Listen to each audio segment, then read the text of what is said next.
തനിക്ക് എന്തൊക്കെ ജോലി അറിയാം? അത് എന്നോടാണ്. എന്തോ ചോദിച്ചേ? ഒന്നുകൂടെ ചോദിക്കോ? ഇത് കൊല്ലത്തുള്ള ഭാഷ. ഞാൻ ഒരു കുഗ്രാമത്തില്, മച്ചാനങ്ങ് ടൗണില്. അല്ലേ മച്ചാ? അളിയും പറഞ്ഞത് ശരിയാണ്. എന്താടാ നീയും അവനെ പോലെ കൊല്ലത്തുള്ള ഭാഷ പറയുന്നേ? അതമ്മേ, നമ്മൾ എവിടെ പോയി സെറ്റിൽ ചെയ്താലും നമ്മളെ സ്വന്തം നാട്ടുകാരെ കാണുമ്പോ സ്വന്തം ഭാഷയല്ലേ വരും. തല്ലിക്കൊന്നാലും മറക്കൂല. അല്ലേ മച്ചാ? തല്ലിക്കൊന്ന പിന്നെ എങ്ങനെയാടാ മറക്കുന്നേ? ശരി, ചോദിച്ചതിന് ഉത്തരം പറ.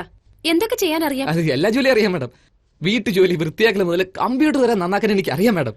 ഓ, കമ്പ്യൂട്ടർ ഒക്കെ അറിയാമോ തനിക്ക്? നമ്മുടെ ഗ്രാമത്തിൽ ഇപ്പൊ കമ്പ്യൂട്ടർ ചുളുവിൽ കിട്ടുമെന്ന്. സോണി വയോ മുതൽ ആപ്പിൾ വരെ നമ്മുടെ വ്യാഴാഴ്ച എന്തും കിട്ടും. കമ്പ്യൂട്ടർ വിട, അത് എനിക്കും അറിയാം. ടിവിയിൽ ഏത് പ്രോഗ്രാം എപ്പോഴും കാണുന്നേ? പവർ റേഞ്ചേഴ്സിൽ എന്ത് കളറാണ് നിങ്ങൾക്ക് ഇഷ്ടം? ഹായ്, ജെറ്റിക്സ് ഒക്കെ കാണുവോ? എനിക്ക് പവർ റേഞ്ചേഴ്സിൽ റെഡാ ഇഷ്ടം. എനിക്ക് റെഡാ ഇഷ്ടം. ജാക്കിനെ പോലെ കാണിക്കട്ടെ?